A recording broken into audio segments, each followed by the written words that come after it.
Here is a question. Read it carefully and think about the answer. Let us solve it step by step. Let us begin solving this step by step. Identify the functional group. The structure contains AC is equal to O directly bonded to an NH, making it an amide. Moving on to the next step. Identify the acyl, carbonyl, side of the amide. Starting from the carbonyl carbon and moving away from nitrogen, CH2, C2, then CHCl, C3, then CHBr, C4, then CH3, C5. This gives a 5-carbon chain, pentanamide.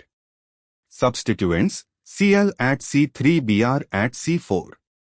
The methyl group at C4 makes C5 a terminal methyl, conforming pentanamide backbone. Name 4-bromo-3-chloropentanamide. Moving on to the next step. Identify the N substituent, the group on nitrogen. Moving from N, CH2, C1, then CHCl, C2, then CH2Br, C3. This is a 3-carbon chain, propyl. Substituents, Cl at C2, Br at C3.